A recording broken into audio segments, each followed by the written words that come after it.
The European Union will not stop until it has removed all sovereign powers from its members amid its plans to create a European superstate, an MP has warned. Speaking to one Tory MP praised Brexit for saving the UK from the long-spoken idea of an EU superstate. According to Marco Longhi, MP for Dudley North, Brussels ultimately wants to remove the sovereign powers of its 27 member states. Eventually, the Tory MP claimed each member will soon become a vassal state to the EU project.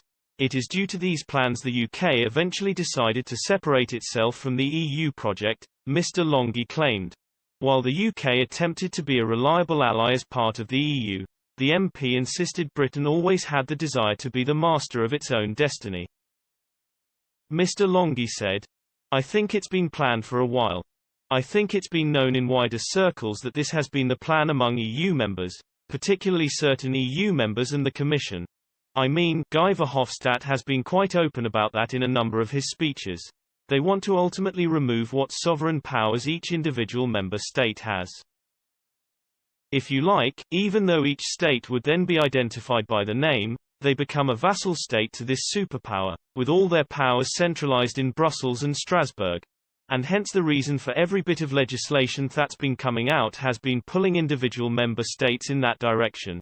And why increasingly so, over many, many years, the United Kingdom has felt increasingly uncomfortable with that process, because its natural instinct for the United Kingdom is to be a good partner, but to also be master of its own destiny, with its own democracy, which is accountable to each and every single voter." Earlier this month, Lee Evans, editor-in-chief of Facts for EU, argued the bloc has seized power by patience and stealth in think tank's new report. Also speaking to, he said, "The history of the EU from its beginnings is that European Economic Community or EEC, common market has been one of mission creep.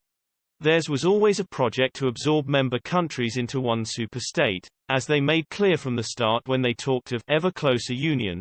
The report also highlights warnings made to former Prime Minister Edward Heath over the EU's intention to eventually create a superstate. Mr. Evans added, "The basic facts of Mr. Heath's duplicity are not up for debate as the cabinet papers were all released 30 years later. It's now a matter of public record, as we detail in our report. All we've done is to highlight some of the major steps the EU has been taking along the road to the creation of this superstate, run by an undemocratic and inefficient bureaucracy, controlling vast swathes of the continent, and centralized in Brussels."